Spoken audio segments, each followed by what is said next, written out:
Olá, queridos irmãos e irmãs, que a paz de nosso Senhor Jesus Cristo, o amor de Maria, envolva cada um de nós e nossas famílias. Nós estamos reunidos em nome do Pai, do Filho e do Espírito Santo. Amém. O nosso tema de hoje é finados. São os santos católicos que se encontram no purgatório. E para falar sobre esse tema, faremos a leitura que está em Apocalipse, capítulo 7, versículos de 2 a 4, depois de 9 a 14. Pegue a sua Bíblia e nos acompanhe. Vi também outro anjo que vinha do Oriente, trazendo o selo do Deus vivo. Ele gritou em alta voz aos 4 anjos que tinham sido encarregados de fazer mal à terra e ao mar. Não prejudiquem a terra, nem o mar, nem as árvores. Primeiro vamos marcar a fronte dos servos do nosso Deus. Ouvi então o número dos que receberam a marca: 144.000, de todas as tribos do povo de Israel. Depois disso, eu vi uma grande multidão que ninguém podia contar, gente de todas as nações, tribos, povos e línguas. Estavam todos de pé diante do trono e diante do Cordeiro. Vestiam vestes brancas e traziam palmas na mão. Em alta voz a multidão proclamava: a salvação pertence ao nosso Deus que está sentado no trono e ao Cordeiro. Nessa hora, todos os anjos que estavam ao redor do trono, dos anciãos e dos 4 seres vivos, ajoelharam-se diante do trono para adorar a Deus e diziam: Amém. O louvor, a glória, a sabedoria, a ação de graças, a honra, o poder e a força pertencem ao nosso Deus para sempre. Amém. Um dos anciãos tomou a palavra e me perguntou: você sabe quem são e de onde vieram esses que estão vestidos com roupas brancas? Eu respondi: não sei não, senhor. O senhor é quem sabe. Ele então me explicou: são os que vêm chegando da grande tribulação. Eles lavaram e alvejaram suas roupas no sangue do Cordeiro.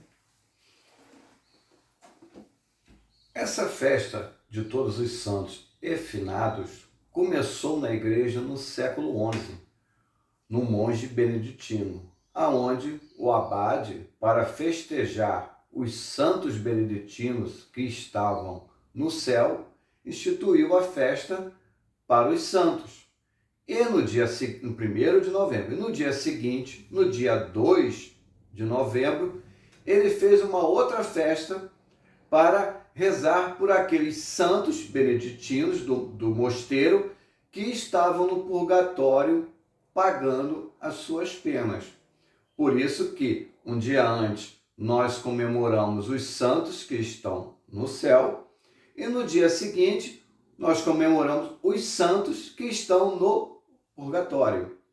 Só entra no purgatório os católicos que morreram santos, isto é, sem pecado mortal, morreram comungando dignamente. Após a morte, Hebreus 9, 27, somos julgados imediatamente após a morte. Depois disso, Deus vai julgar. Os dignos serão salvos, purgatório ou céu. Os indignos irão direto para o inferno. Não há conversão após a morte. Então, somente os santos entram no reino de Deus.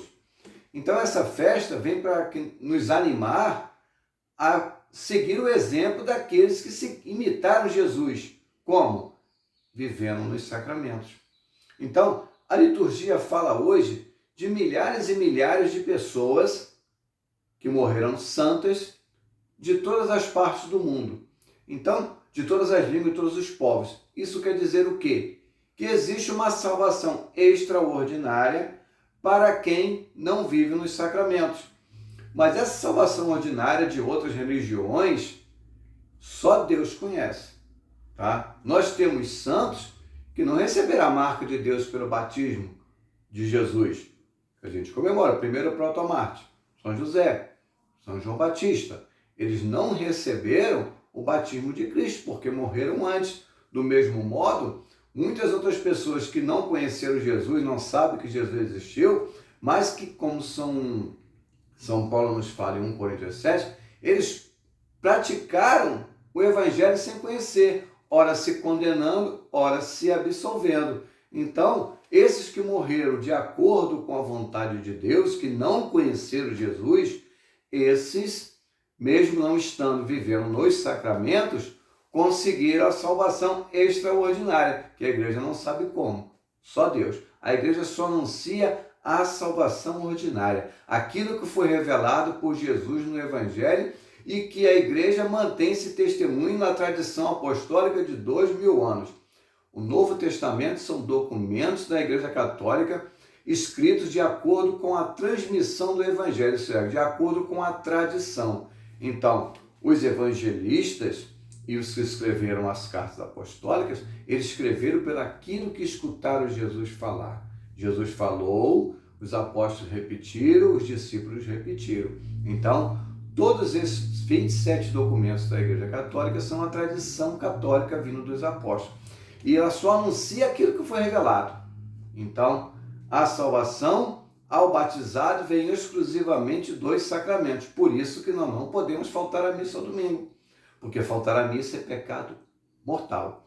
Mas como é que as pessoas vão para o purgatório? O que é que paga no purgatório? No purgatório, nós pagamos as penas dos pecados que nós confessamos. Exemplo, nós cometemos o pecado de calúnia, difamando a pessoa. A gente se arrepende, se confessa, mas aquela vergonha que a pessoa passou, nós não temos como reparar. Então, reparamos aonde? No purgatório. Tem as indulgências, mas as nossas indulgências foram feitas de acordo com a intenção da igreja? Nós não sabemos. Um outro exemplo, cada pessoa que está no pecado, que a gente reconduz de volta aos sacramentos, apaga um monte de pecado. Mas aquelas pessoas que eu reconduzi de volta, vai pagar a quantidade de castigos pelos pecados confessados que eu confessei? Não sabemos. Por isso, não podemos dizer que a pessoa foi direto para o céu porque ela reconduziu pessoas para a igreja, ela fez as indulgências. Só Deus sabe como funciona isso. Então, nós temos que rezar pelos santos que estão no purgatório e nós temos que louvar e agradecer a Deus pelos santos que estão lá diante de Deus, como nós vimos no Apocalipse, rezando a Deus por nós, fazendo a intercessão dos santos.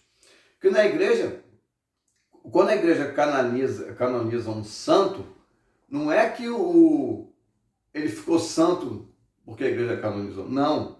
A igreja reconheceu que através dos milagres realizados por intercessão dele, ele está no céu. Porque ele pediu a Deus pelaquela pessoa que não tinha humanamente cura e a pessoa ficou curada de repente, né?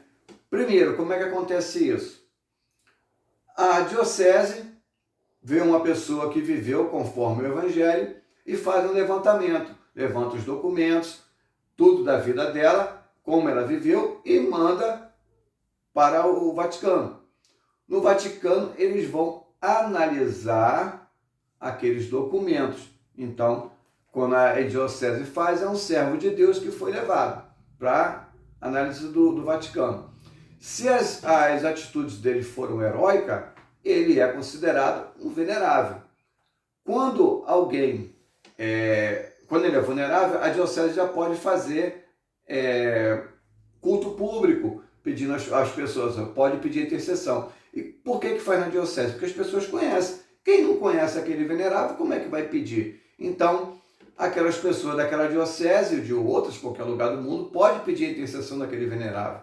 Então, quando acontece um milagre cientificamente comprovado que o homem não conseguiria, com qualquer coisa, levar a cura daquela pessoa, aquele venerável é chamado de beato. Quando acontece uma segunda intercessão, um segundo milagre, ele é proclamado santo pela igreja. Então, nós temos a intercessão dos santos, que é dogma de fé. Ninguém é obrigado a pedir. Podemos pedir diretamente a Deus em nome de Jesus, mas existe a intercessão dos santos, que é dogma de fé católica. Então a igreja nos chama a nos unir a esses santos para, na missa, diante de Cristo, louvar a Deus. Quando o padre ergue o corpo e o sangue de Cristo na missa e diz: por Cristo, com Cristo, por Cristo, em Cristo, a vós, ó Pai Todo-Poderoso, nós levamos todas as nossas intenções que foram oferecidas na Santa Missa a Deus. Então, ali é o ápice, ali, depois da consagração, tudo que foi feito para que seja levado a Deus, para nós recebermos as graças que Deus nos dá todos os dias de nossa vida, podemos ir para a Santa Missa. Por quê?